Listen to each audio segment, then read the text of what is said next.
Maravillas de Europa.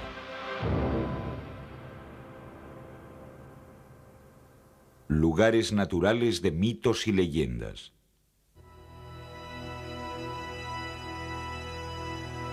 Escucha, Alexis. El mundo es vasto, bello y está lleno de misterios. Sin embargo, pocos hombres lo saben ver. Yo, el poeta Arquíloco, te enseñaré a mirarlo. Así sabrás más tarde quién eres, de dónde vienes y a dónde debes ir. Te desvelaré el secreto más importante del universo. Los dioses a los que rezas cada día no han creado el mundo como sin duda piensas. Es el mundo quien los ha engendrado. En el origen de los tiempos, el universo permanecía sumido en las tinieblas. No había nada, solo el caos, la noche y la oscuridad infernal, que eran además hermano y hermana. Se llamaban Nix y Erebo.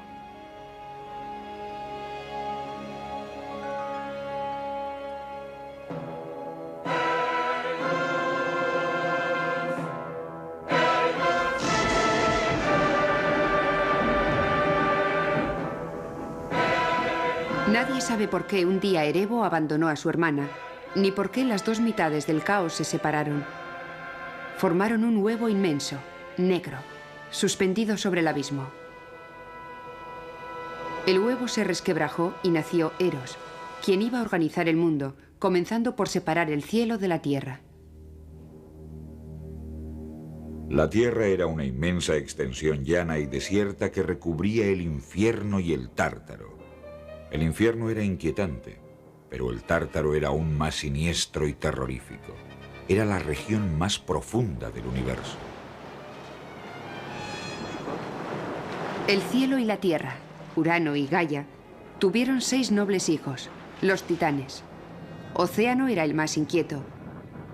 Los demás nacieron con un ojo en mitad de la frente.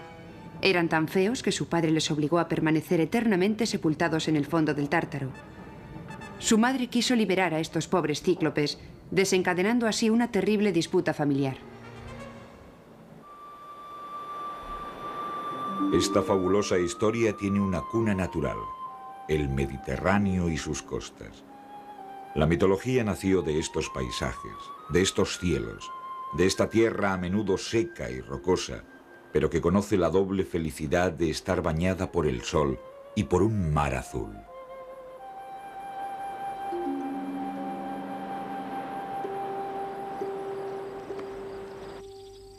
Fue el nacimiento de Zeus el que trajo por fin un poco de orden a la tierra. Nació en Creta, en el fondo de una oscura gruta que se abre en el macizo del monte Dicti.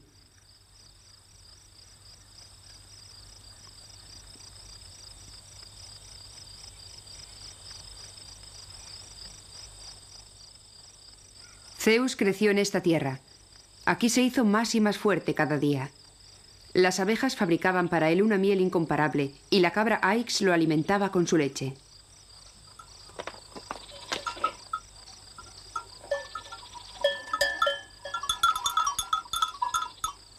Más tarde, Zeus abandonó su bello país, Creta, para establecerse en el Olimpo.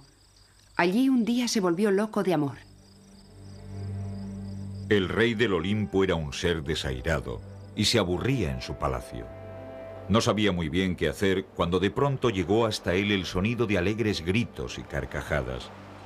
Zeus se inclinó y reconoció a Europa, la hija del rey Agenor, que jugaba en una bella playa de fina arena, en compañía de otras niñas. Zeus se acercó a ellas. Se escondió tras la vegetación que bordeaba la playa y cayó rendido bajo los encantos de Europa. Quiso seducir a la princesa allí mismo, pero temió ser sorprendido por su esposa, la diosa Hera, terriblemente celosa. Entonces adoptó la forma de un soberbio toro. El toro galopó mucho tiempo sobre las olas. Acababa de raptar a Europa. A su paso, el dios Poseidón, tras reconocer a Zeus, agitó su tridente. Al día siguiente, el toro se acercó hasta una playa para dejar allí a Europa y recobrar la forma humana. Se dice que fue en esta playa de Matala en la costa sur de Creta, donde el toro surgió de las aguas y donde Zeus y Europa vivieron su intenso pero efímero amor.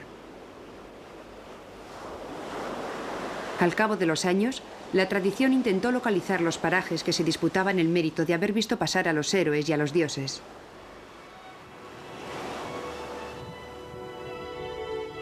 Se dice que a Artemisa le gustaba venir a bañarse en las aguas del lago Bulismeni. Este minúsculo lago circular de menos de 100 metros de diámetro está situado en el corazón de la pequeña ciudad de Agios Nikolaos. Durante mucho tiempo se dijo que las aguas de este lago sin fondo conducían directamente al infierno. La cruel realidad de las cifras deja en mal lugar a la leyenda. Hubo que aceptar que el fondo del lago se encontraba a 64 metros de profundidad. Obedeciendo a Zeus, Hermes fue a la isla de Calipso. Lo que vio allí le encantó. Aves marinas revoloteaban por todas partes. Sobre las laderas de las colinas crecían hermosas viñas repletas de pesadas uvas, y las praderas rebosaban de flores. Calipso, te traigo un mensaje del gran Zeus en persona, le dijo a la ninfa. Un combatiente de Troya se refugia bajo tu techo. Hace 7 años, arrastrado por la tempestad, Ulises arribó a tu isla. Devuélvelo, Calipso, pues los dioses ahora quieren verlo volver. Os reconozco, dioses del Olimpo. Solo vosotros sois capaces de tanta crueldad. Me envidiáis por haberme enamorado de un simple mortal. Sois rigurosos conmigo por querer casarme con él. ¿Quién lo ha salvado? ¿Quién lo ha conservado con vida? Lo rescaté del mar casi muerto y ahora vosotros me lo queréis arrebatar. La ninfa, con el corazón desesperado, sabía bien que debía obedecer. Abandonó su gruta y descendió a la orilla para reunirse con Ulises. Ulises, bien amado, cesa ya de estar triste. Sé lo que desea tu corazón y te dejo libre. Construye una balsa. Yo te proveeré de agua y alimentos para todo el viaje y te devolveré a tu isla natal, a tu querida Ítaca. Pues los deseos de los dioses son más fuertes que los míos. Camino de Ítaca, Ulises abordó 100 veces las costas del Mediterráneo, en donde le esperaba lo mejor y lo peor. En Sicilia, el cíclope Polifemo, el herrero de los dioses, devoró a algunos de sus compañeros y desde lo alto de su cueva en el Etna lanzó al navegante al mar.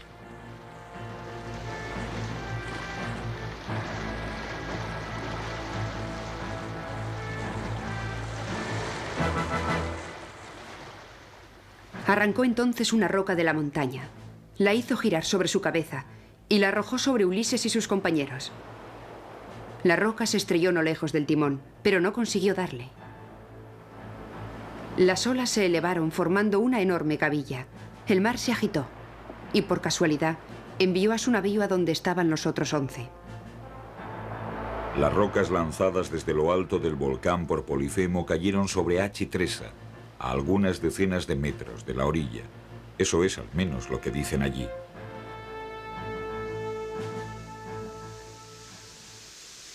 Debes saber, Alexis, que los dioses son caprichosos y exigentes.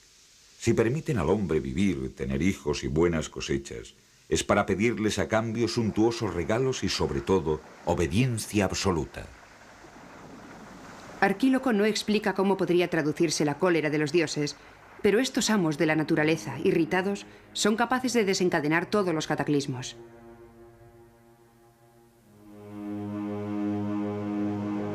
Minos consiguió reunir bajo su poder más de 100 ciudades cretenses. Instalado en Nosos, reinaba tanto en el interior como en el exterior de la isla. Gracias a una importante flota pudo mantener fuera de sus fronteras a los piratas de los mares y a los pueblos bárbaros. Hizo construir ciudades nuevas en las islas y tierras de los alrededores y las embelleció. Así, nació en Creta una de las civilizaciones más brillantes que el mundo haya conocido jamás.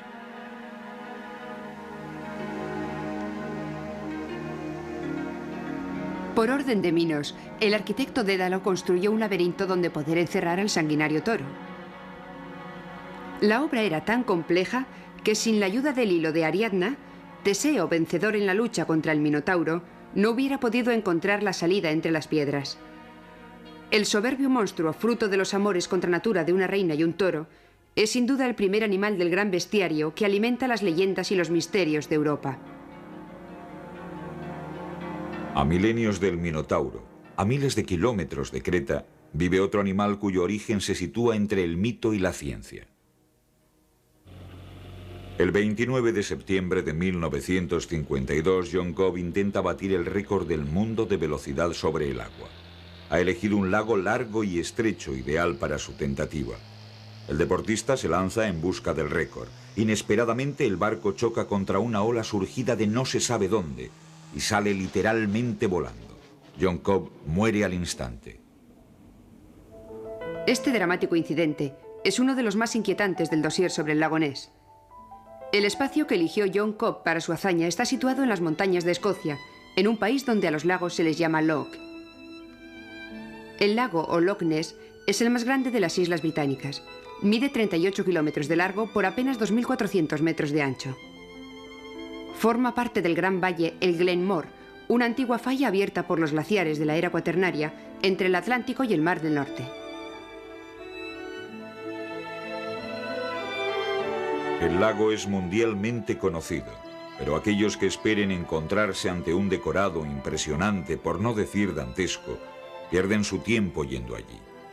El lago se extiende por la campiña escocesa, donde la naturaleza se muestra, si no risueña, si al menos amable, e inspira más melancolía que terror.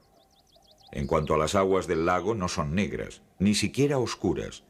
Esconden, sin embargo, uno de los misterios más inquietantes de nuestro planeta. El caso comenzó en realidad el 2 de mayo de 1933. Aquel día el señor y la señora Mackay dijeron haber visto emerger de las aguas del lago dos curiosas jorobas. Cuando vieron aquello, se encontraban en la carretera que acababan de construir a lo largo de la orilla norte. No es casualidad que los testimonios sobre los extraños fenómenos comenzaran con la puesta en servicio de la carretera A82. Antes de su construcción, las orillas del lago eran de acceso bastante difícil.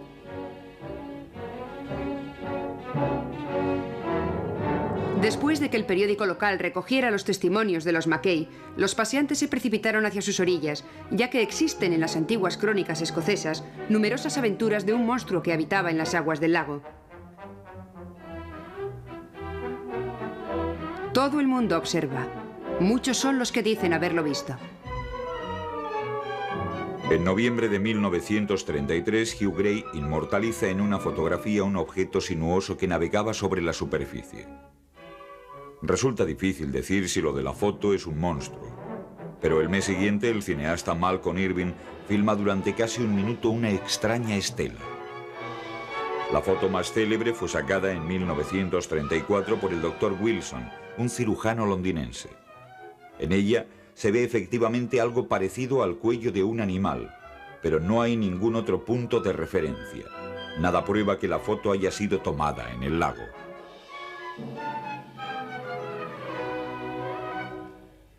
Sin embargo, con el transcurso de los años, los testimonios se han ido acumulando. La mayor parte son sobrios y creíbles. Parece que algo podría haber en las aguas del lago. Algunas observaciones, ciertas descripciones, resultaban tan fantásticas que los escépticos se regocijaban con ellas. El whisky, que tan bien se elabora en las inmediaciones del lago, tendría la virtud de transformar en monstruo todo lo que flota sobre la superficie del agua.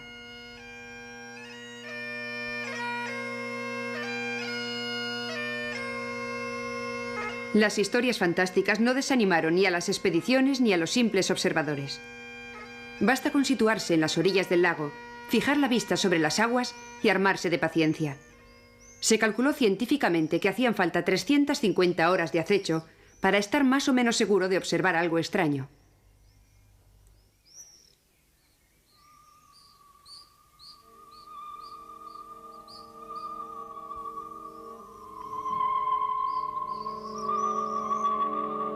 Los especialistas saben cuáles son los mejores rincones de observación. La bahía dominada por el castillo de Urquhart es muy reputada. Allí se ha visto varias veces a Nessie, que así se le ha bautizado al monstruo. En julio de 1955, el señor MacNab pudo incluso fotografiar al animal pasando bajo estos muros. Si bien la profundidad media del lago es de 130 metros, en este lugar presenta una depresión de 300 metros. Otros observadores prefieren situarse en las proximidades de Foyers o más al norte, cerca de Dores, en donde el monstruo también ha sido visto varias veces. A pesar de la curiosidad de la que es objeto y de la multitud de misiones de observación, muchas veces sofisticadas, no existe aún ninguna prueba tangible, películas, fotos, restos, que permita afirmar de manera irrefutable la presencia de un animal desconocido. Los alrededores del lago y el lago mismo están ahí para quien quiera visitarlos. Los ríos y arroyos que en él desembocan arrastran la tierra del Brezo. Esta tierra queda después en suspensión en las aguas del lago, lo que hace casi imposible toda observación a más de 50 centímetros de profundidad. Son 7.000 millones de metros cúbicos los que habría que inspeccionar. Un agua opaca y fría cuyo fondo no sobrepasa los 5 grados de temperatura en verano. Las orillas del lago no son nada propicias para que en ellas queden patentes los restos de cualquier animal. Para determinar la naturaleza del animal, solo se cuenta con el análisis de los testimonios. Este, de la señora Moyle, quien vio a Nessie en octubre de 1936, es bastante significativo. Lloviznaba ligeramente. El lago y el cielo se veían grises, y el color de la criatura era de un gris muy oscuro, claramente en contraste con el fondo más claro del agua y del cielo. El monstruo estaba inmóvil, vuelto hacia Inverness. Su longitud era de unos 10 metros. Tenía 3 jorobas. El cuerpo era largo y esbelto, y la cabeza pequeña. Este tipo de narración engendró un estereotipo de monstruo al que se le imagina con los voluminosos rasgos de un animal prehistórico, más precisamente con los de un reptil de la era secundaria, el plesiosauro. A falta de pruebas tangibles, la observación del entorno puede permitirnos analizar con ojo crítico las diferentes hipótesis sobre la naturaleza del monstruo. La tesis del plesiosauro resulta difícil de sostener teniendo en cuenta el entorno y la observación de este.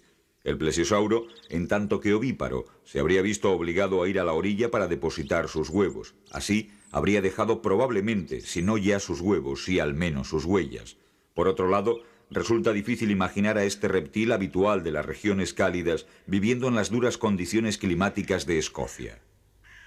En 1982, un ingeniero electrónico, Robert Craig, lanzó una hipótesis interesante, aunque muy decepcionante para los partidarios del monstruo. Robert Craig observó que los pinos silvestres crecían con profusión en las orillas y que a veces algunos de estos árboles se quebraban y aparecían en la superficie del lago. Los troncos acababan llenándose de agua para después hundirse. Entonces, debido al efecto de la presión del agua, una parte de la resina contenida en la madera saldría del tronco y lo recubriría. Esta capa estanca impediría la salida del agua que impregna las fibras de la madera. La madera, al deteriorarse, favorecería la formación de bolsas de gas que se convertirían en auténticos flotadores. Estos izarían de nuevo el tronco a la superficie y explotarían al entrar en contacto con el aire. Luego, el tronco se hundiría de nuevo, esta vez definitivamente. Esta ingeniosa teoría explica algunos extraños borboteos y siluetas observadas, pero no así muchos de los testimonios. Las hipótesis más interesantes son aquellas que consideran que Nessie es un animal desconocido. Aunque no es posible hacer un retrato del mismo, se pueden apuntar algunas de sus características. El hecho de que el Ness sea un lago de agua dulce no nos dice gran cosa. De hecho, se trata de un antiguo fiordo separado del mar hace varios miles de años, y algunos animales marinos podrían haber quedado atrapados allí. El lago, además, se comunica con el mar por el río Ness y con otro lago por el canal caledoniano. Sin embargo, sí se puede deducir que el animal es ciertamente carnívoro. Las aguas del lago son pobres en plancton y plantas acuáticas, y no resulta fácil imaginar que uno o más grandes herbívoros pudieran alimentarse de ellas. Pero el lago es rico en peces y particularmente en salmones. Como el peso medio de un salmón es de 10 libras y su población estimada de 13 millones, el científico francés Jean-Jacques Barloy calculó en 65.000 toneladas la biomasa disponible, suficientes para alimentar a 150 monstruos de 1.200 kilos. Todos los observadores serios están de acuerdo en considerar que si es cierto que existe un monstruo, no puede tratarse de un solo ejemplar, sino de una población de animales que viven y se reproducen en las aguas del lago. Como no se puede dar una idea más precisa de sus ocupantes, el lago es un formidable estímulo para la imaginación. Cada cual ve el animal a su manera. La mayor parte de las veces se le concibe pacífico y extraño, una especie de dragón moderno, un amable monstruo de leyendas actuales.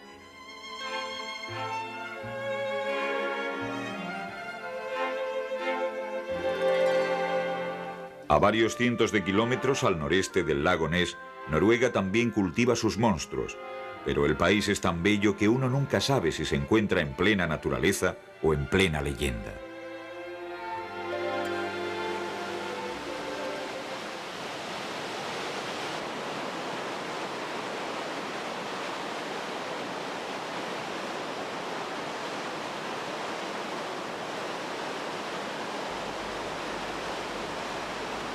Esta carretera que serpentea asombrosamente por la ladera de la montaña se llama Trollstigen.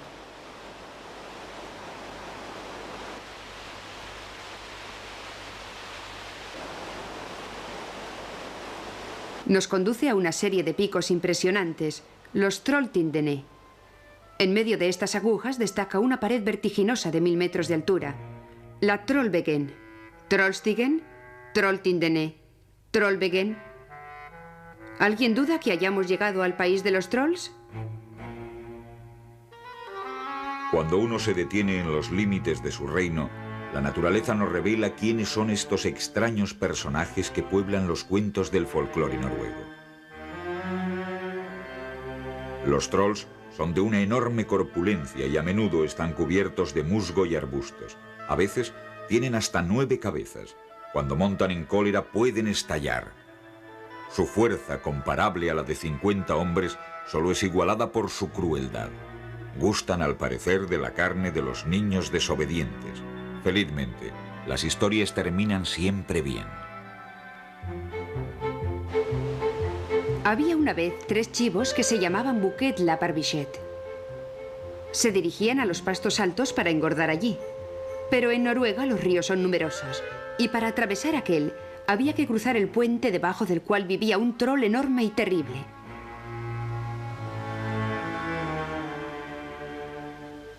El más joven de los Bucket la Barbichet se aventuró primero. «Trota, trota, trota», dijo el puente. «¿Quién trota sobre mi puente?», preguntó el troll. «Soy yo, el más pequeño de los Bucket la Barbichet. Me dirijo hacia los pastos altos». «Te voy a devorar», replicó el troll. «No, soy muy pequeño. Espera que pase el mediano de los Bucket la Barbichet. Es mayor que yo». Poco después, el mediano de los Bucket la Barbichet, cuando cruzaba el puente, logró a su vez convencer al troll para que esperara a su hermano mayor. Por fin, apareció el mayor de los Bucket la Barbichet. «Pum, pum, pum», dijo el puente. El chivo era tan fuerte que hacía resonar el puente ruidosamente. «¿Quién camina tan pesadamente sobre mi puente?», gritó el troll. «Soy yo, el mayor de los Bucket la Barbichet. Voy a devorarte. Atrévete.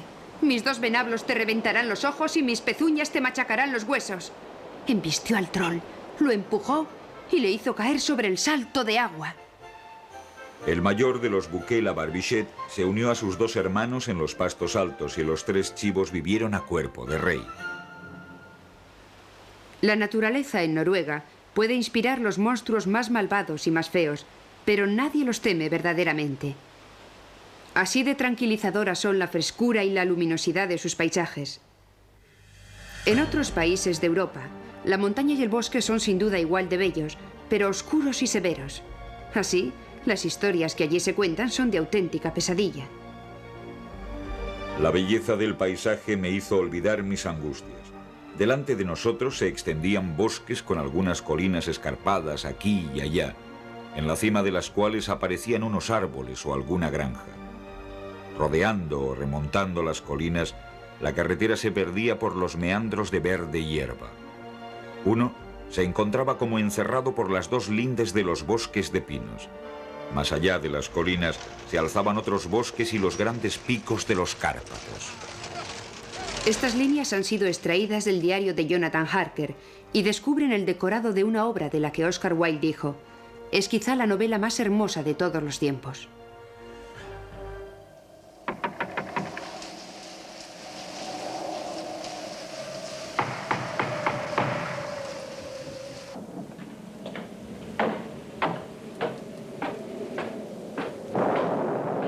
Delante de mí se encontraba un viejo alto, recién afeitado y vestido de negro de los pies a la cabeza, completamente de negro, sin la menor mancha de color en parte alguna.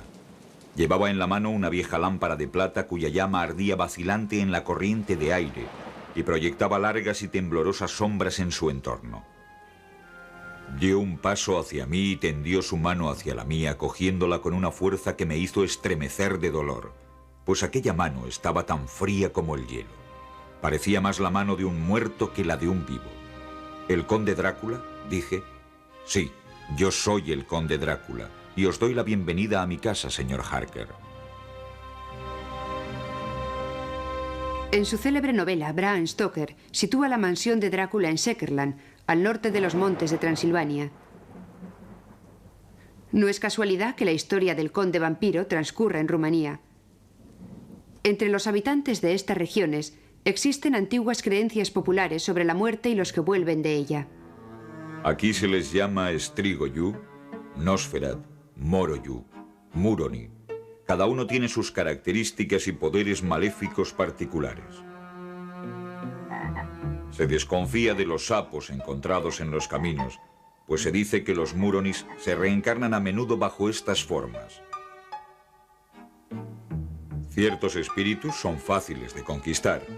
Para granjearse la simpatía de los Staffi, que son muy golosos, basta con depositar víveres y bebidas sobre las tumbas los sábados, que es el día de la purificación.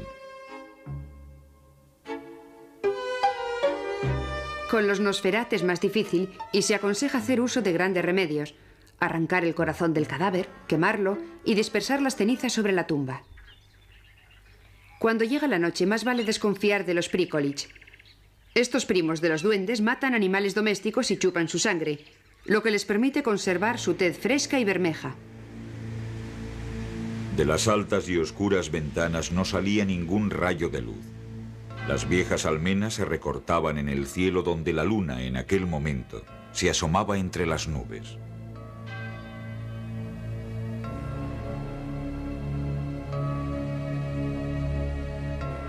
El mito del vampiro está extendido por todo el mundo, pero Rumanía es el único país donde los muertos que vuelven en busca de sangre joven se transforman en animales. Contrariamente a la leyenda, nunca en murciélagos. Tampoco se ven en los Cárpatos cabezas de ajo colgadas en las ventanas de las casas. La cruz ya no es considerada un medio eficaz para ahuyentar a los vampiros. Se prefieren los poderes de la brujería.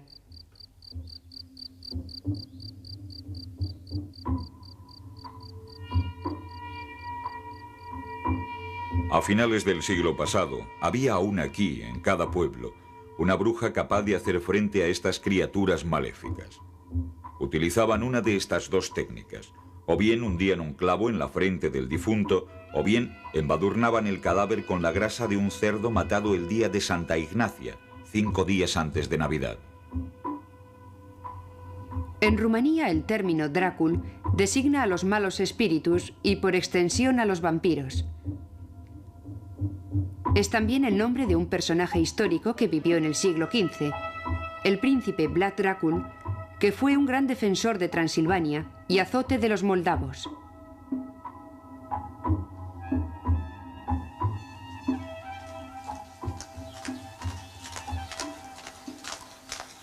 Vlad, el hijo del difunto príncipe Mircea, amante de Cristo y autócrata, soberano dominador, dueño de todos los países y regiones más allá de las montañas. En los manuscritos de la época se encuentran algunos datos muy precisos sobre los actos del príncipe Vlad, que probablemente labraron su reputación. La ciudad de Sigisoara, en la región de Bistrita, en el corazón de los Cárpatos, tiembla aún por sus tristes hazañas. Hacía enterrar a sus enemigos hasta el ombligo. Después ordenaba que tirasen de ellos. Hacía atravesar a la gente, y si se movían demasiado les empalaba también las manos para impedir que gesticularan. También coció vivo a un gitano que había robado y obligó a comérselo a su familia que había ido a reclamarlo. En San Barthélemy ordenó matar a 30.000 hombres. En Eschilta, en 1462, a otros 25.000. Decapitaba a sus enemigos e invitaba a otros enemigos a comer la cabeza de los primeros, después de lo cual decapitaba a estos también. Se vanagloriaba de haber matado él mismo a 23.783 personas en las riberas del Danubio. En rumano, drag significa demonio. El terror que Vlad hacía reinar en su país es probablemente el origen de su reputación como vampiro de Valaquia. Pero ahí acaba toda posible comparación con la leyenda que habla del muerto que vuelve sediento de sangre. Que por las noches el príncipe Vlad se dedicara a sangrientas prácticas en su castillo de Bran no era sino la perversa locura de un simple mortal. En los Cárpatos, en los tiempos de Vlad Dracul, se temía el anochecer. Es por la noche cuando salen los monstruos y actúan los espíritus malignos. Cuando el sol se pone, la naturaleza ofrece todos los misterios, se presta a las historias más hermosas.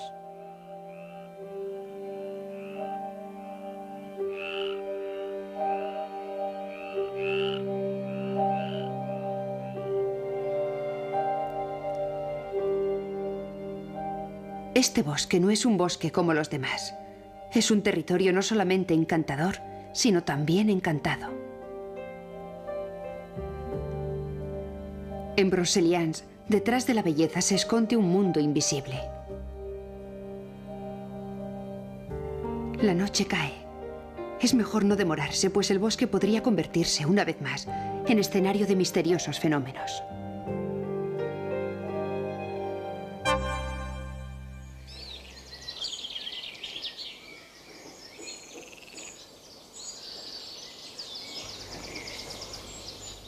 Hace mucho tiempo, en el corazón de este bosque, habitaba una niña muy pura. Había perdido a sus padres y vivía sola, entre los árboles y las plantas.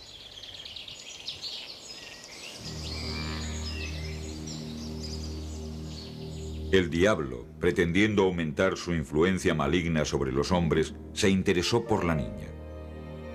Le inspiró extrañas ensoñaciones lánguidas, con la intención de perturbarla.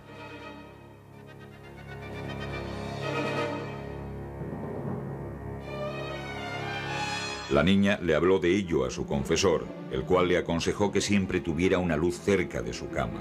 Una noche que se olvidó de encenderla, el diablo, aprovechando la oscuridad, adoptó forma humana, entró en su casa y mientras dormía, mantuvo contacto carnal con ella.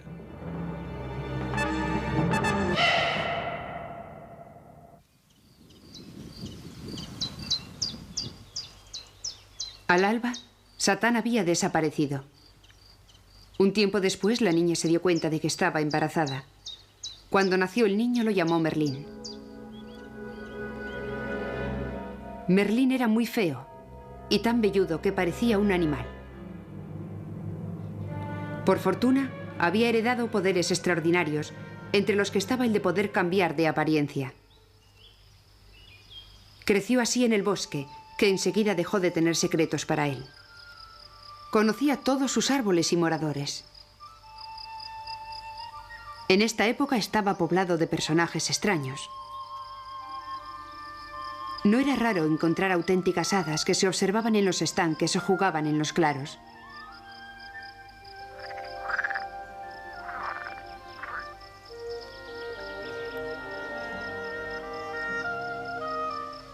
Merlín se unía de buena gana a ellas para intercambiar trucos.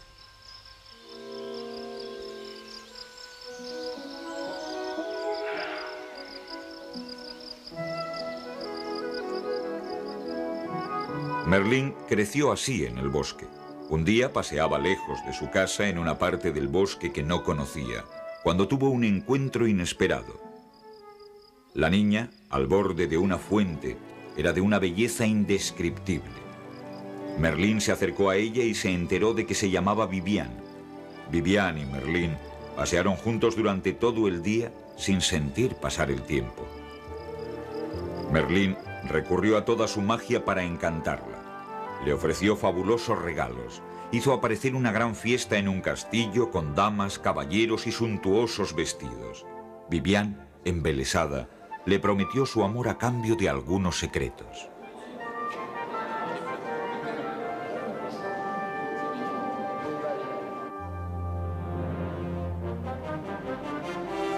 Pero Merlín tenía otras preocupaciones.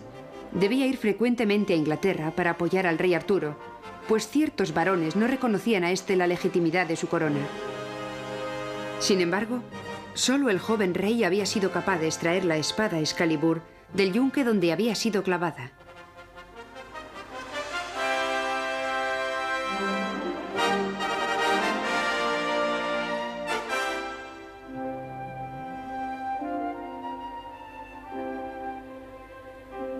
De vuelta a Broceliande, Merlín encontró a Viviane en el tronco hueco de un viejo roble.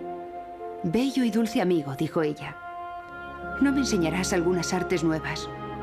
¿Cómo podría, por ejemplo, hacer dormir a un hombre durante el tiempo necesario para que me complazca sin que él se despierte?» Percibiendo el peligro que entrañaba aquella petición, Merlín prefirió enseñarle otros trucos. Le enseñó 3 palabras mágicas que, si uno las lleva consigo, preservan de la posesión. Ella las anotó cuidadosamente, pues como bien se dice, la mujer es más astuta que el diablo.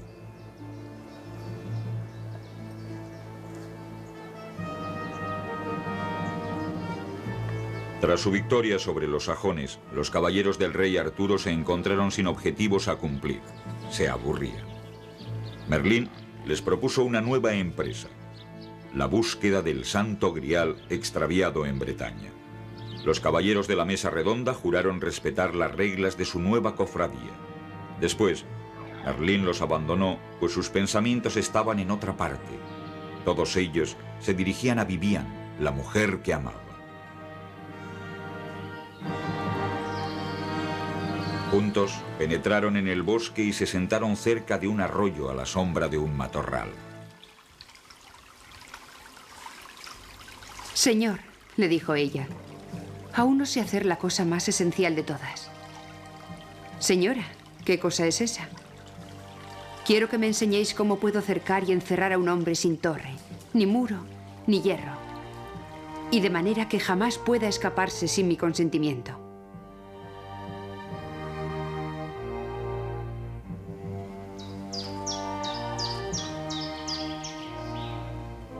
Mucho más tarde, Arturo, inquieto ante la ausencia de noticias de Merlín, envió a su sobrino Gawain en su busca.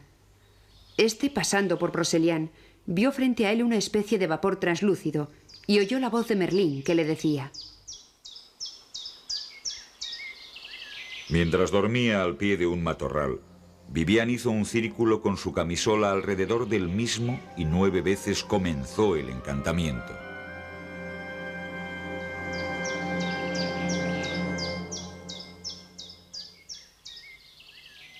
Cuando desperté me encontré en la habitación más bella y cerrada donde jamás estuve. Señora, me habéis engañado si no vivís conmigo. «Bello y dulce amigo, estaré allí a menudo y me tendréis entre vuestros brazos». De esta forma, no hay día ni noche en que no disfrute de su compañía, y soy más feliz que nunca, pues amo más a Viviane que a mi libertad.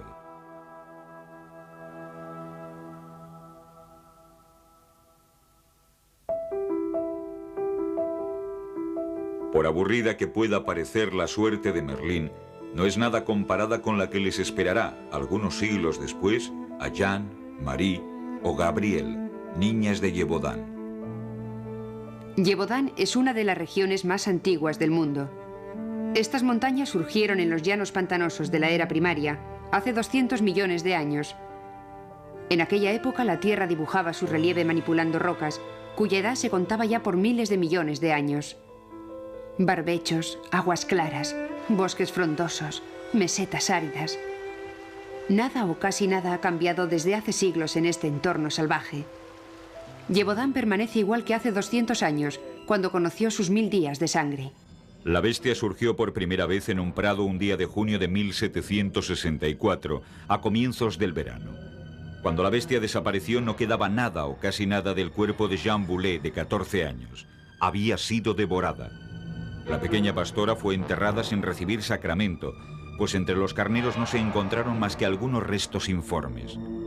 A partir de ese día y durante 3 años, la bestia erró por aquellos parajes dejando tras de sí un cortejo de horror. 8 de agosto de 1764. Parroquia de Pilorén. 15 años, sexo femenino, devorada. Finales de agosto de 1764. Pueblo de Chelar-le-Bec. Niño devorado. 1 de septiembre de 1764. Pueblo de Choderac. 15 años, sexo masculino, devorado. 6 de septiembre de 1764. Pueblo de Stretz.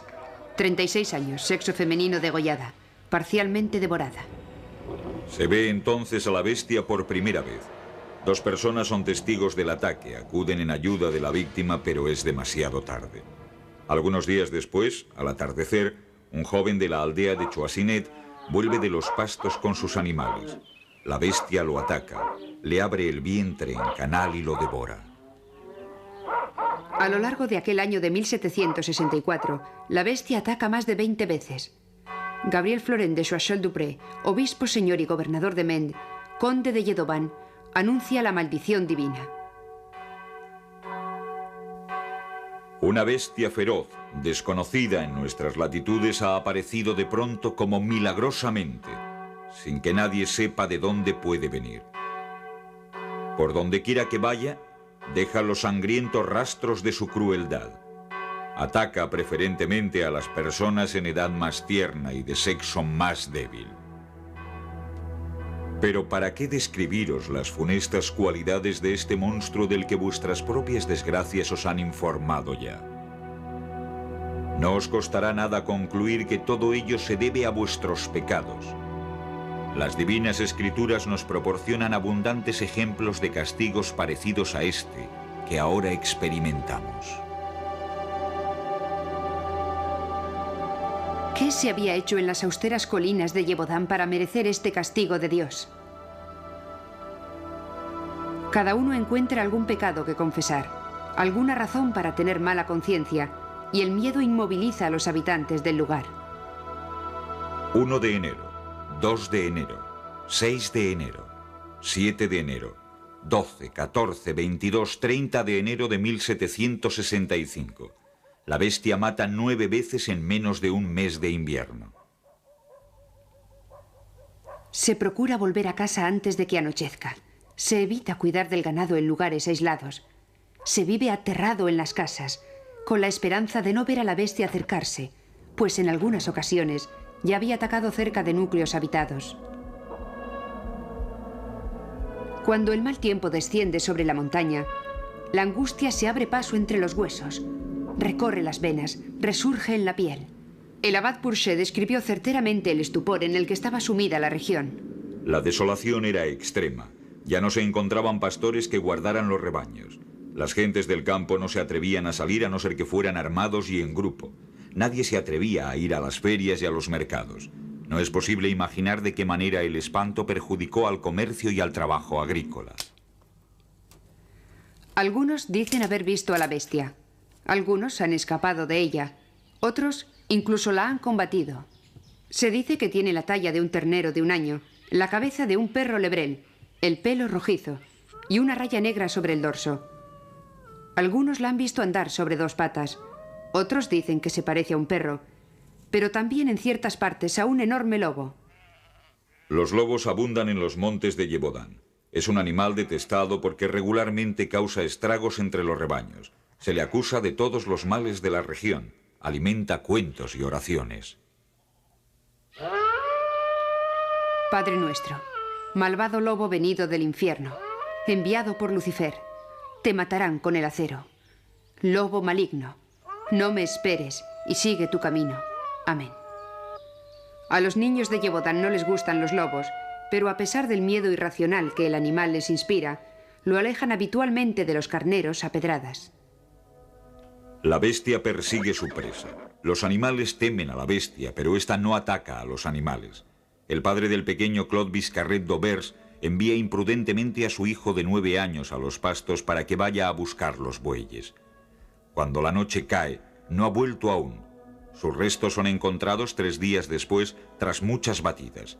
La bestia lo había devorado. Se dice que le había quitado la chaqueta y la camisa sin siquiera rasgarlas. Los detalles truculentos se acumulan con los crímenes.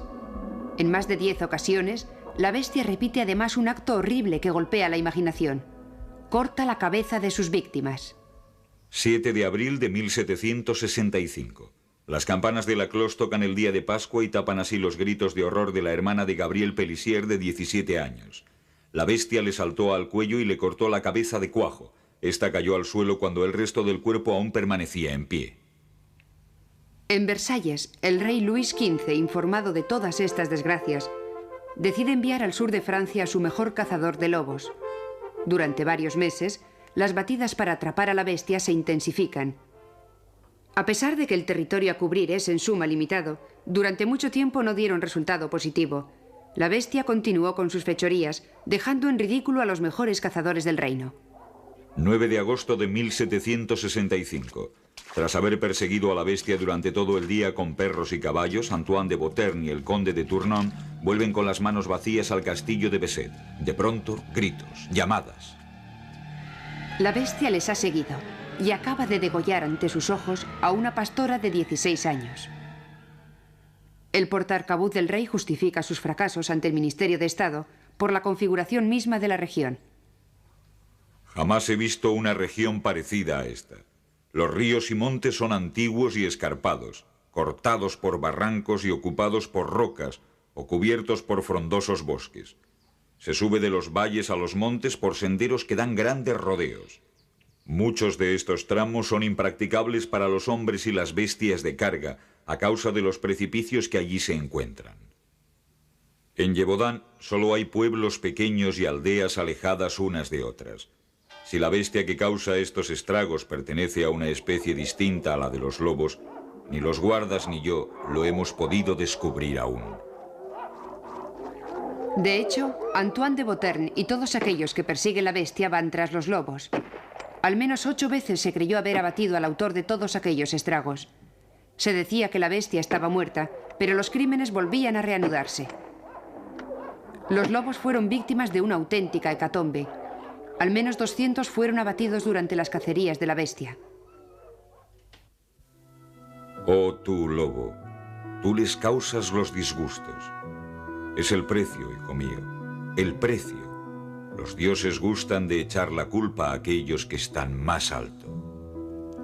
A decir verdad, nadie en Gévaudan tomó en consideración las palabras de George Sterling, pero a menudo se preguntaban si la bestia sería realmente un lobo. ¿Por qué los lobos atacarían más a las pastoras que a los carneros? ¿Por qué esta rabia repentina, este gusto por la carne preferentemente humana? Como un lobo, por muy fuerte que fuera, podía transportar corriendo un cuerpo de varias decenas de kilos. Fuera, la nieve ha llegado y se sabe que los lobos se acercarán a las casas. El otro día uno de ellos se apoderó de un perro y lo devoró. Pero eso no le extraña a nadie. A veces se habla de un oso que habría escapado de su domador en alguna feria o mercado. Además, si se tratara de un oso, tendría que estar amaestrado. El invierno ha llegado ya y sin embargo la bestia continúa con sus fechorías. Un oso salvaje estaría hibernando.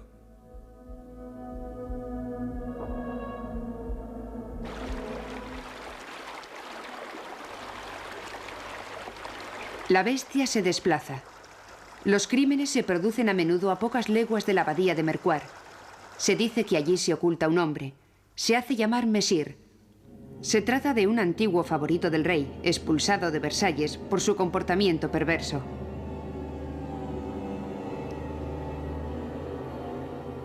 Estos muros quizá hayan acogido a un violador de pastoras y niños arrastrado por pasiones asesinas. En el mes de junio de 1767, los ataques de la bestia cesan por fin. ¿Cuántos pueblos, casas, lavaderos y caminos de Gévaudan estarán por siempre marcados por la sangre de sus víctimas?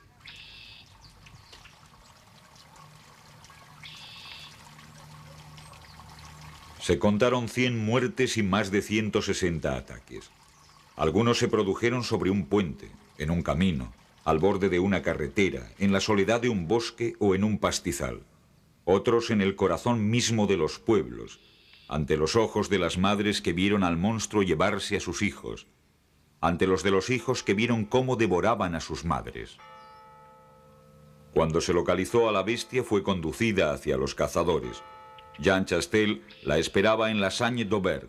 Leía en su libro las letanías de la Virgen. La vio venir. Vio perfectamente que se trataba de la bestia.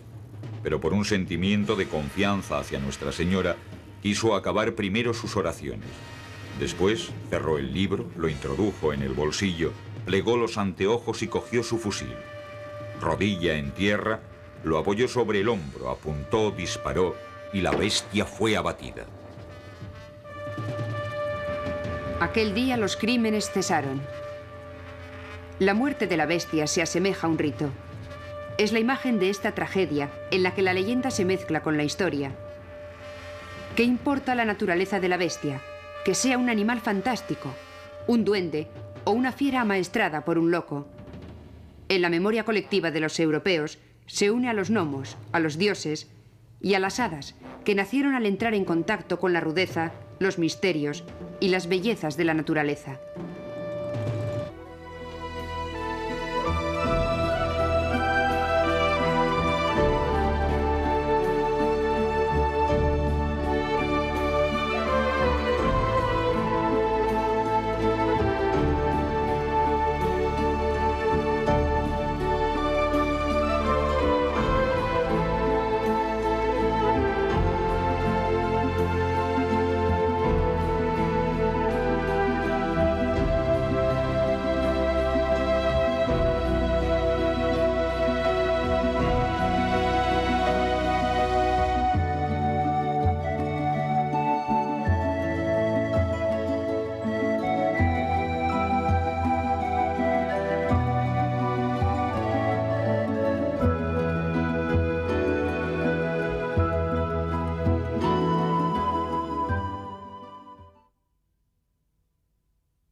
Imaginar a este reptil habitual de las regiones cálidas viviendo en las duras condiciones climáticas de Escocia. En 1982, un ingeniero electrónico, Robert Craig, lanzó una hipótesis interesante, aunque muy decepcionante para los partidarios del monstruo. Robert Craig observó que los pinos silvestres crecían con profusión en las orillas y que a veces algunos de estos árboles se quebraban y aparecían en la superficie del lago. Los troncos acababan llenándose de agua para después hundirse. Entonces, debido al efecto de la presión del agua, una parte de la resina contenida en la madera saldría del tronco y lo recubriría. Esta capa estanca impediría la salida del agua que impregna las fibras de la madera. La madera, al deteriorarse, favorecería la formación de bolsas de gas que se convertirían en auténticos flotadores.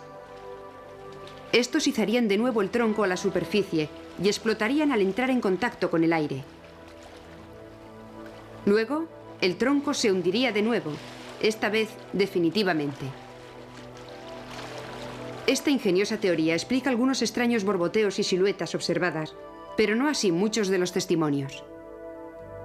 Las hipótesis más interesantes son aquellas que consideran que Nessie es un animal desconocido. Aunque no es posible hacer un retrato del mismo, se pueden apuntar algunas de sus características. El hecho de que el Ness sea un lago de agua dulce no nos dice gran cosa.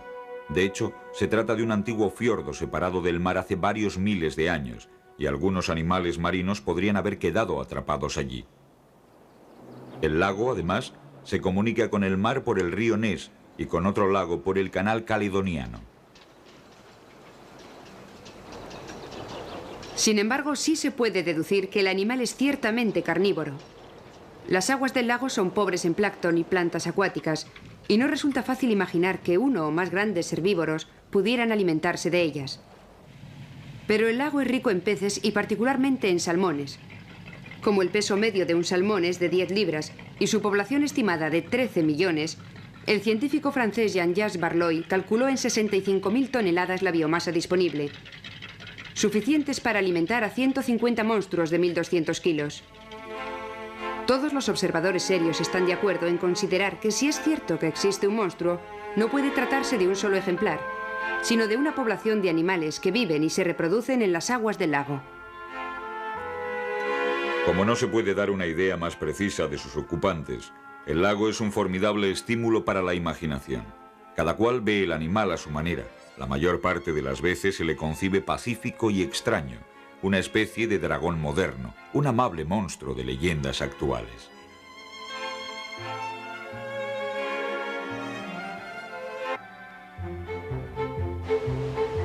Había una vez 3 chivos que se llamaban Bouquet-la-Barbichette. Se dirigían a los pastos altos para engordar allí.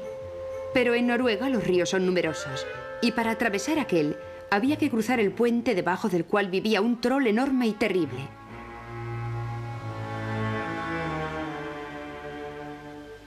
El más joven de los Bouquet-la-Barbichette se aventuró primero. «Trota, trota, trota», dijo el puente. «¿Quién trota sobre mi puente?», preguntó el troll. «Soy yo, el más pequeño de los Bouquet-la-Barbichette. Me dirijo hacia los pastos altos». «Te voy a devorar», replicó el troll. «No, soy muy pequeño. Espera que pase el mediano de los Bouquet-la-Barbichette. Es mayor que yo». Poco después, el mediano de los Bouquet-la-Barbichette, cuando cruzaba el puente, logró a su vez convencer al troll para que esperara a su hermano mayor. Por fin, apareció el mayor de los Bouquet-la-Barbichette. «¡Pum, pum, pum!», dijo el puente. El chivo era tan fuerte que hacía resonar el puente ruidosamente. «¿Quién camina tan pesadamente sobre mi puente?», gritó el troll. «Soy yo, el mayor de los Bouquet-la-Barbichette. Voy a devorarte. Atrévete. Mis 2 venablos te reventarán los ojos y mis pezuñas te machacarán los huesos». Embistió al troll, lo empujó y le hizo caer sobre el salto de agua. El mayor de los Bouquet-la-Barbichette se unió a sus 2 hermanos en los pastos altos y los 3 chivos vivieron a cuerpo de rey. La naturaleza en Noruega puede inspirar los monstruos más malvados y más feos, pero nadie los teme verdaderamente. Así de tranquilizadoras son la frescura y la luminosidad de sus paisajes. En otros países de Europa, la montaña y el bosque son sin duda igual de bellos, pero oscuros y severos. Así, las historias que allí se cuentan son de auténtica pesadilla. La belleza del paisaje me hizo olvidar mis angustias. Delante de nosotros se extendían bosques con algunas colinas escarpadas aquí y allá, en la cima de las cuales aparecían unos árboles o alguna granja. Rodeando o remontando las colinas, la carretera se perdía por los meandros de verde hierba. Uno se encontraba como encerrado por las 2 lindes de los bosques de pinos. Más allá de las colinas se alzaban otros bosques y los grandes picos de los Cárpatos. Estas líneas han sido extraídas del diario de Jonathan Harker y descubren el decorado de una obra de la que Oscar Wilde dijo: «Es quizá la novela más hermosa de todos los tiempos».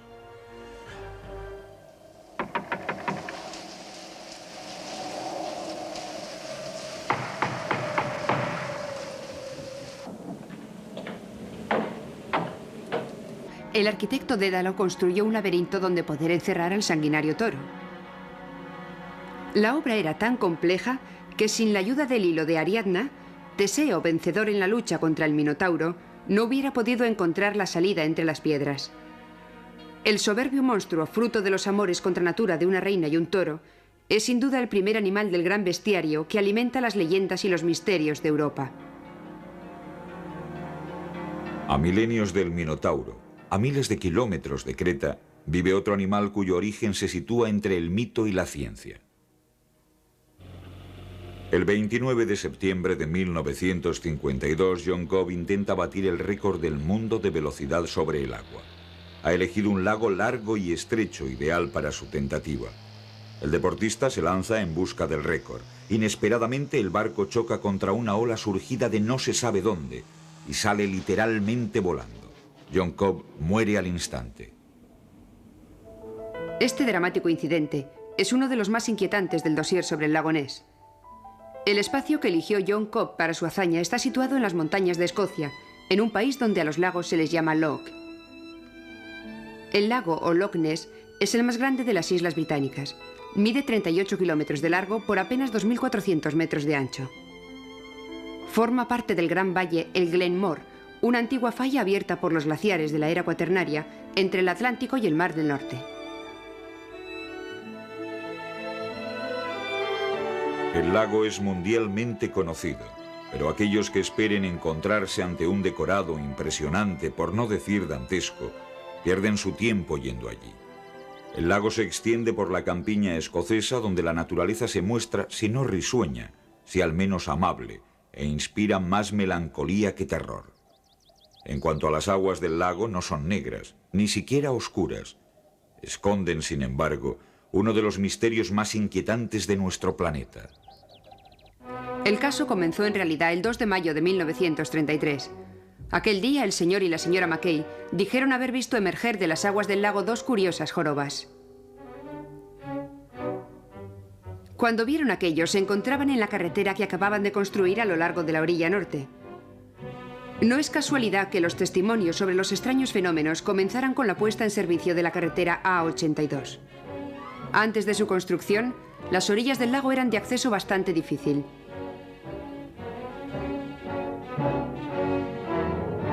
Después de que el periódico local recogiera los testimonios de los Mackay, los paseantes se precipitaron hacia sus orillas, ya que existen en las antiguas crónicas escocesas numerosas aventuras de un monstruo que habitaba en las aguas del lago. Todo el mundo observó.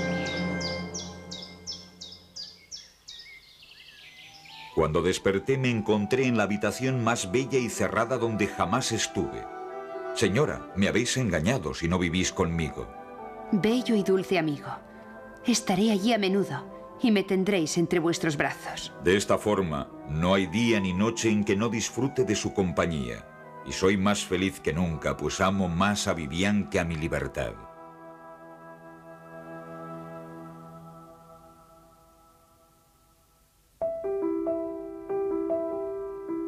Por aburrida que pueda parecer la suerte de Merlín, no es nada comparada con la que les esperará, algunos siglos después, a Jeanne, Marie o Gabrielle, niñas de Gévaudan. Gévaudan es una de las regiones más antiguas del mundo. Estas montañas surgieron en los llanos pantanosos de la era primaria, hace 200 millones de años. En aquella época la Tierra dibujaba su relieve manipulando rocas, cuya edad se contaba ya por miles de millones de años. Barbechos, aguas claras, bosques frondosos, mesetas áridas.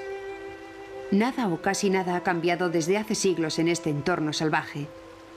Gévaudan permanece igual que hace 200 años, cuando conoció sus 1000 días de sangre. La bestia surgió por primera vez en un prado un día de junio de 1764, a comienzos del verano. Cuando la bestia desapareció no quedaba nada o casi nada del cuerpo de Jean Boulet, de 14 años. Había sido devorada. La pequeña pastora fue enterrada sin recibir sacramento, pues entre los carneros no se encontraron más que algunos restos informes. A partir de ese día y durante 3 años, la bestia erró por aquellos parajes dejando tras de sí un cortejo de horror. 8 de agosto de 1764. Parroquia de Piloren. 15 años, sexo femenino, devorada.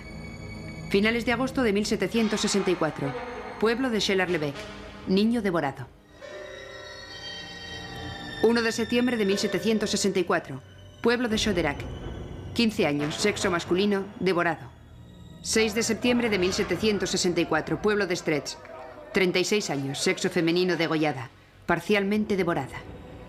Se ve entonces a la bestia por primera vez. 2 personas son testigos del ataque, acuden en ayuda de la víctima, pero es demasiado tarde. Algunos días después, al atardecer, un joven de la aldea de Choisinet vuelve de los pastos con sus animales. La bestia lo ataca, le abre el vientre en canal y lo devora. A lo largo de aquel año de 1764, la bestia ataca más de 20 veces. Gabriel Florent de Choiseul-Dupré, obispo, señor y gobernador de Mende, conde de Gévaudan, anuncia la maldición divina. Llegado y se sabe que los lobos se acercarán a las casas. El otro día uno de ellos se apoderó de un perro y lo devoró. Pero eso no le extraña a nadie. A veces se habla de un oso que habría escapado de su domador en alguna feria o mercado. Además, si se tratara de un oso, tendría que estar amaestrado. El invierno ha llegado ya y sin embargo la bestia continúa con sus fechorías. Un oso salvaje estaría hibernando.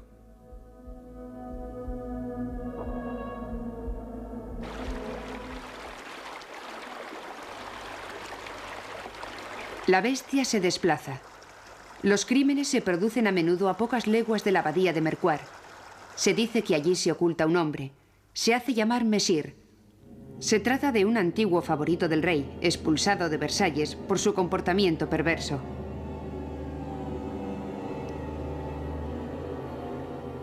Estos muros quizá hayan acogido a un violador de pastoras y niños arrastrado por pasiones asesinas. En el mes de junio de 1767, los ataques de la bestia cesan por fin.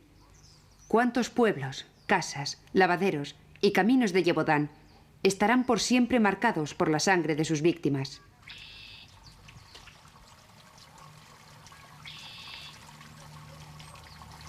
Se contaron 100 muertes y más de 160 ataques. Algunos se produjeron sobre un puente, en un camino, al borde de una carretera, en la soledad de un bosque o en un pastizal. Otros en el corazón mismo de los pueblos, ante los ojos de las madres que vieron al monstruo llevarse a sus hijos, ante los de los hijos que vieron cómo devoraban a sus madres. Cuando se localizó a la bestia fue conducida hacia los cazadores. Jean Chastel la esperaba en la Sagne-d'Aubert. Leía en su libro las letanías de la Virgen. La vio venir. Vio perfectamente que se trataba de la bestia, pero por un sentimiento de confianza hacia Nuestra Señora, quiso acabar primero sus oraciones. Después cerró el libro, lo introdujo en el bolsillo, plegó los anteojos y cogió su fusil. Rodilla en tierra, lo apoyó sobre el hombro, apuntó, disparó y la bestia fue abatida. Aquel día los crímenes cesaron.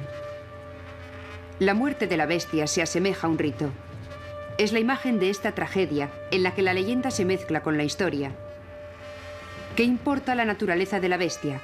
Que sea un animal fantástico, un duende o una fiera amaestrada por un loco. En la memoria colectiva de los europeos se une a los gnomos, a los dioses y a las hadas, que nacieron al entrar en contacto con la rudeza, los misterios y las bellezas de la naturaleza. Esta rabia repentina, este gusto por la carne preferentemente humana. Como un lobo, por muy fuerte que fuera, podía transportar corriendo un cuerpo de varias decenas de kilos. Fuera, la nieve ha llegado y se sabe que los lobos se acercarán a las casas. El otro día uno de ellos se apoderó de un perro y lo devoró. Pero eso no le extraña a nadie. A veces se habla de un oso que habría escapado de su domador en alguna feria o mercado. Además, si se tratara de un oso, tendría que estar amaestrado. El invierno ha llegado ya y sin embargo la bestia continúa con sus fechorías. Un oso salvaje estaría hibernando.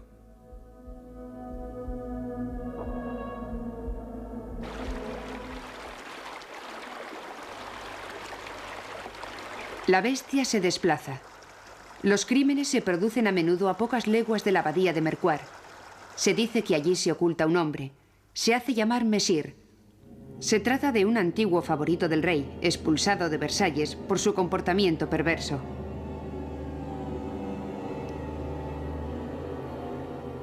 Estos muros quizá hayan acogido a un violador de pastoras y niños arrastrado por pasiones asesinas.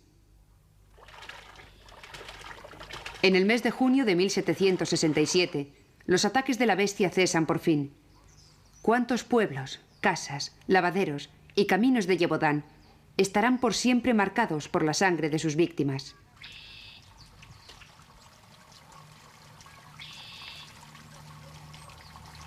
Se contaron 100 muertes y más de 160 ataques.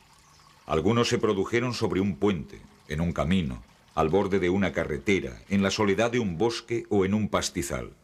Otros en el corazón mismo de los pueblos, ante los ojos de las madres que vieron al monstruo llevarse a sus hijos, ante los de los hijos que vieron cómo devoraban a sus madres.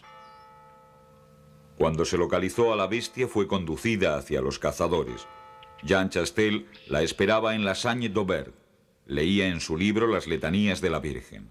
La vio venir. Vio perfectamente que se trataba de la bestia, pero por un sentimiento de confianza hacia Nuestra Señora, quiso acabar primero sus oraciones.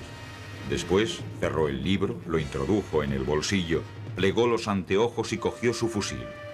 Rodilla en tierra, lo apoyó sobre el hombro, apuntó, disparó y la bestia fue abatida. Aquel día los crímenes cesaron. La muerte de la bestia se asemeja a un rito. Es la imagen de esta tragedia en la que la leyenda se mezcla con la historia. ¿Qué importa la naturaleza de la bestia? Que sea un animal fantástico, un duende o alguna razón para tener mala conciencia, y el miedo inmoviliza a los habitantes del lugar. 1 de enero, 2 de enero, 6 de enero, 7 de enero, 12, 14, 22, 30 de enero de 1765. La bestia mata 9 veces en menos de un mes de invierno. Se procura volver a casa antes de que anochezca. Se evita cuidar del ganado en lugares aislados. Se vive aterrado en las casas, con la esperanza de no ver a la bestia acercarse, pues en algunas ocasiones ya había atacado cerca de núcleos habitados. Cuando el mal tiempo desciende sobre la montaña, la angustia se abre paso entre los huesos, recorre las venas, resurge en la piel. El abad Purché describió certeramente el estupor en el que estaba sumida la región. La desolación era extrema. Ya no se encontraban pastores que guardaran los rebaños. Las gentes del campo no se atrevían a salir a no ser que fueran armados y en grupo. Nadie se atrevía a ir a las ferias y a los mercados. No es posible imaginar de qué manera el espanto perjudicó al comercio y al trabajo agrícola.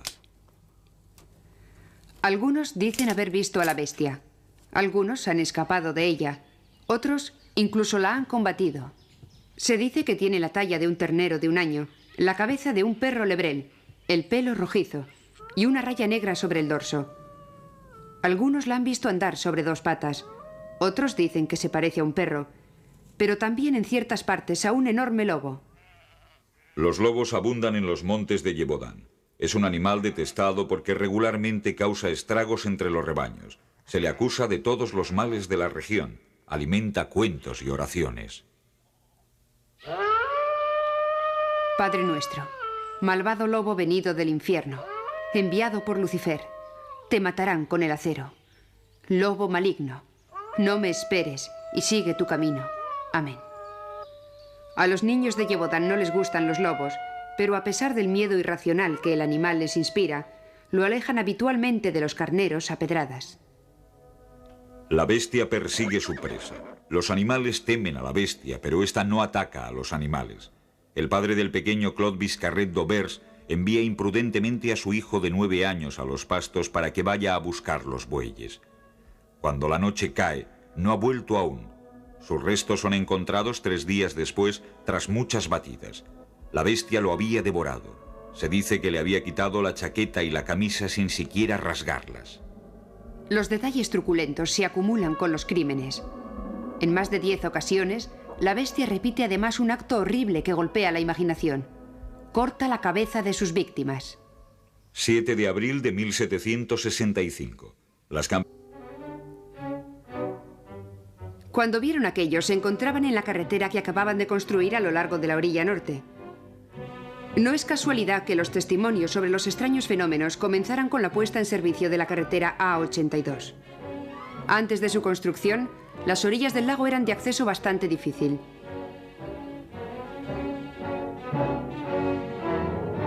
Después de que el periódico local recogiera los testimonios de los Mackay, los paseantes se precipitaron hacia sus orillas, ya que existen en las antiguas crónicas escocesas numerosas aventuras de un monstruo que habitaba en las aguas del lago.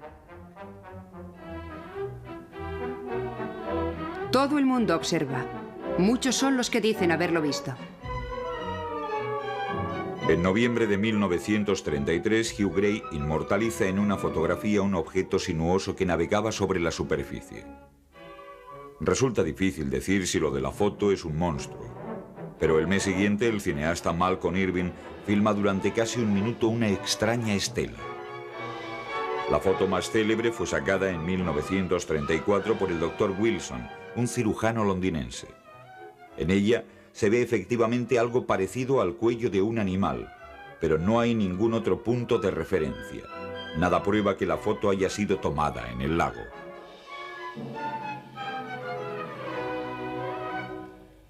Sin embargo, con el transcurso de los años, los testimonios se han ido acumulando.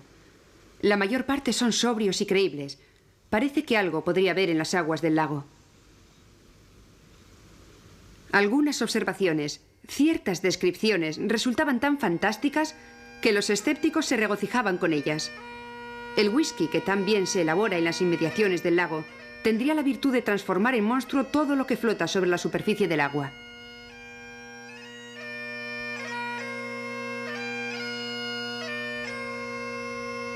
Las historias fantásticas no desanimaron ni a las expediciones ni a los simples observadores.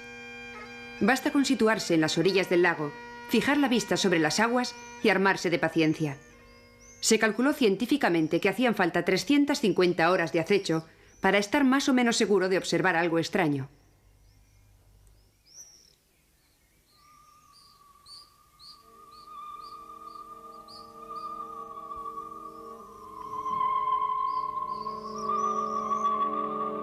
Los especialistas saben cuáles son los mejores rincones de observación. La bahía dominada por el castillo de Urquhart es muy reputada. Allí se ha visto varias veces a Nessie, que así se le ha bautizado al monstruo. En julio de 1955, el señor McNabb pudo incluso fotografiar al animal pasando bajo estos muros. Si bien la profundidad... Amor. Al cabo de los años, la tradición intentó localizar los parajes que se disputaban el mérito de haber visto pasar a los héroes y a los dioses.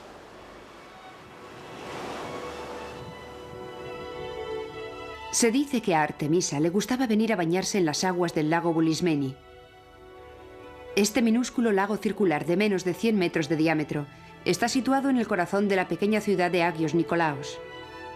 Durante mucho tiempo se dijo que las aguas de este lago sin fondo conducían directamente al infierno. La cruel realidad de las cifras deja en mal lugar a la leyenda. Hubo que aceptar que el fondo del lago se encontraba a 64 metros de profundidad. Obedeciendo a Zeus, Hermes fue a la isla de Calipso. Lo que vio allí le encantó. Aves marinas revoloteaban por todas partes. Sobre las laderas de las colinas crecían hermosas viñas repletas de pesadas uvas y las praderas rebosaban de flores. Calipso, te traigo un mensaje del gran Zeus en persona, le dijo a la ninfa. Un combatiente de Troya se refugia bajo tu techo. Hace 7 años, arrastrado por la tempestad, Ulises arribó a tu isla. Devuélvelo, Calipso, pues los dioses ahora quieren verlo volver. Os reconozco, dioses del Olimpo. Solo vosotros sois capaces de tanta crueldad. Me envidiáis por haberme enamorado de un simple mortal. Sois rigurosos conmigo por querer casarme con él. ¿Quién lo ha salvado? ¿Quién lo ha conservado con vida? Lo rescaté del mar casi muerto y ahora vosotros me lo queréis arrebatar. La ninfa, con el corazón desesperado, sabía bien que debía obedecer. Abandonó su gruta y descendió a la orilla para reunirse con Ulises. Ulises, bien amado, cesa ya de estar triste. Sé lo que desea tu corazón y te dejo libre. Construye una balsa. Yo te proveeré de agua y alimentos para todo el viaje y te devolveré a tu isla natal, a tu querida Ítaca. Pues los deseos de los dioses son más fuertes que los míos. Camino de Ítaca, Ulises abordó 100 veces las costas del Mediterráneo, en donde le esperaba lo mejor y lo peor. En Sicilia, el cíclope Polifemo, el herrero de los dioses, devoró a algunos de sus compañeros y desde lo alto de su cueva en el Etna lanzó al navegante al mar.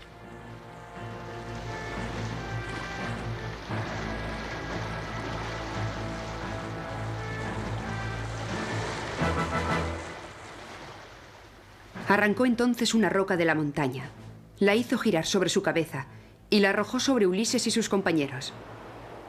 La roca se estrelló no lejos del timón, pero este minúsculo lago circular de menos de 100 metros de diámetro está situado en el corazón de la pequeña ciudad de Agios Nikolaos.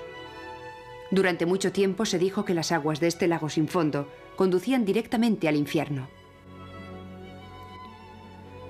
La cruel realidad de las cifras deja en mal lugar a la leyenda. Hubo que aceptar que el fondo del lago se encontraba a 64 metros de profundidad. Obedeciendo a Zeus, Hermes fue a la isla de Calipso. Lo que vio allí le encantó. Aves marinas revoloteaban por todas partes. Sobre las laderas de las colinas crecían hermosas viñas repletas de pesadas uvas, y las praderas rebosaban de flores. Calipso, te traigo un mensaje del gran Zeus en persona, le dijo a la ninfa. Un combatiente de Troya se refugia bajo tu techo. Hace 7 años, arrastrado por la tempestad, Ulises arribó a tu isla. Devuélvelo, Calipso, pues los dioses ahora quieren verlo volver. Os reconozco, dioses del Olimpo. Solo vosotros sois capaces de tanta crueldad. Me envidiáis por haberme enamorado de un simple mortal. Sois rigurosos conmigo por querer casarme con él. ¿Quién lo ha salvado? ¿Quién lo ha conservado con vida? Lo rescaté del mar casi muerto y ahora vosotros me lo queréis arrebatar. La ninfa, con el corazón desesperado, sabía bien que debía obedecer. Abandonó su gruta y descendió a la orilla para reunirse con Ulises.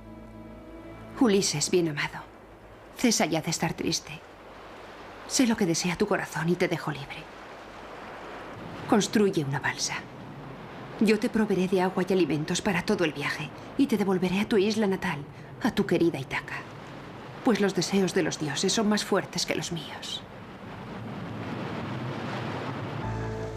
Camino de Ítaca, Ulises abordó 100 veces las costas del Mediterráneo, en donde le esperaba lo mejor y lo peor. En Sicilia, el cíclope Polifemo, el herrero de los dioses, devoró a algunos de sus compañeros y desde lo alto de su cueva en el Etna lanzó al navegante al mar.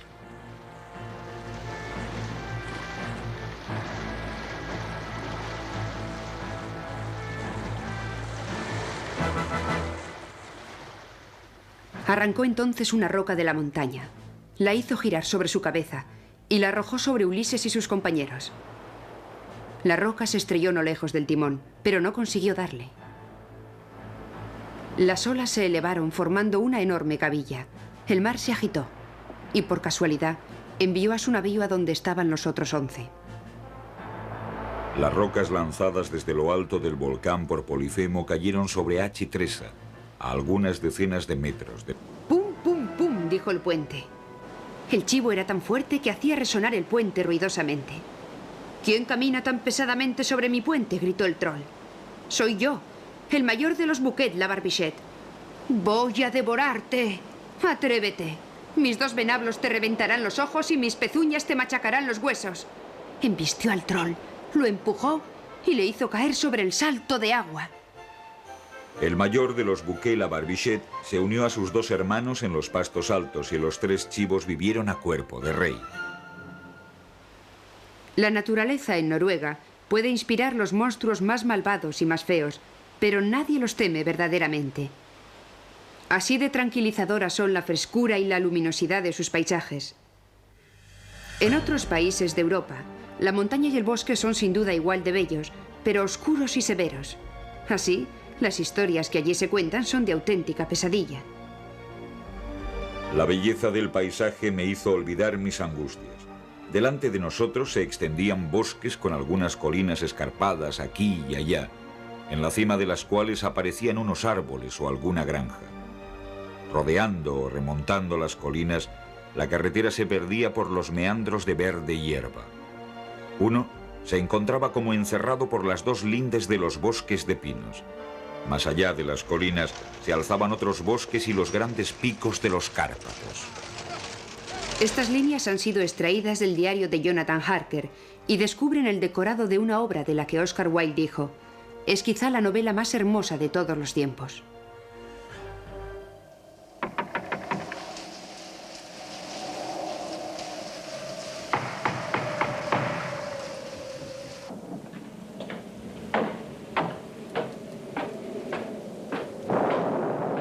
Delante de mí se encontraba un viejo alto, recién afeitado y vestido de negro de los pies a la cabeza, completamente de negro, sin la menor mancha de color en parte alguna. Llevaba en la mano una vieja lámpara de plata cuya llama ardía vacilante en la corriente de aire y proyectaba largas y temblorosas sombras en su entorno. Dio un paso hacia mí y tendió su mano hacia la mía, cogiéndola con una fuerza que me hizo estremecer de dolor. pues aquella mano estaba tan fría como el hielo. Parecía más la mano de un muerto que la de un vivo. ¿El conde Drácula?, dije. Sí, yo soy el conde Drácula, y os doy la bienvenida a mi casa, señor Harker. En su célebre novela, Bram Stoker sitúa la mansión de Drácula en Söderland, al norte de los montes de Transilvania. No es casualidad que la historia del conde vampiro transcurra en Rumanía. Entre los habitantes de estas regiones existen antiguos... Por orden de Minos, el arquitecto Dédalo construyó un laberinto donde poder encerrar al sanguinario toro. La obra era tan compleja que sin la ayuda del hilo de Ariadna, Teseo, vencedor en la lucha contra el Minotauro, no hubiera podido encontrar la salida entre las piedras. El soberbio monstruo, fruto de los amores contra natura de una reina y un toro, es sin duda el primer animal del gran bestiario que alimenta las leyendas y los misterios de Europa. A milenios del Minotauro, a miles de kilómetros de Creta, vive otro animal cuyo origen se sitúa entre el mito y la ciencia. El 29 de septiembre de 1952, John Cobb intenta batir el récord del mundo de velocidad sobre el agua. Ha elegido un lago largo y estrecho, ideal para su tentativa. El deportista se lanza en busca del récord. Inesperadamente, el barco choca contra una ola surgida de no se sabe dónde y sale literalmente volando. John Cobb muere al instante. Este dramático incidente es uno de los más inquietantes del dossier sobre el lago Ness. El espacio que eligió John Cobb para su hazaña está situado en las montañas de Escocia, en un país donde a los lagos se les llama loch. El lago o Loch Ness es el más grande de las Islas Británicas. Mide 38 kilómetros de largo por apenas 2.400 metros de ancho. Forma parte del gran valle el Glenmore, una antigua falla abierta por los glaciares de la era cuaternaria entre el Atlántico y el Mar del Norte. El lago es mundialmente conocido, pero aquellos que esperen encontrarse ante un decorado impresionante, por no decir dantesco, pierden su tiempo yendo allí. El lago se extiende por la campiña escocesa, donde la naturaleza se muestra, si no risueña, si al menos amable, e inspira más melancolía que terror. En cuanto a las aguas del lago, no son negras, ni siquiera oscuras. Esconden, sin embargo, uno de los misterios más inquietantes de nuestro planeta. El caso comenzó en realidad el 2 de mayo de 1933. Aquel día el señor y la señora Mackay dijeron haber visto emerger de las aguas del lago dos curiosas jorobas. Cuando vieron aquello, se encontraban en la carretera que acababan de construir a lo largo de la orilla norte. No es casualidad que los testimonios sobre los extraños fenómenos comenzaran con la puesta en servicio de la carretera A82.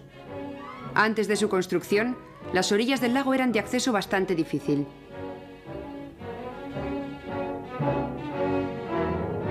Después de que el periódico local recogiera los testimonios de los Mackay, los paseantes se precipitaron hacia sus orillas, ya que existen en las antiguas crónicas escocesas numerosas aventuras de un monstruo que habitaba en las aguas del lago.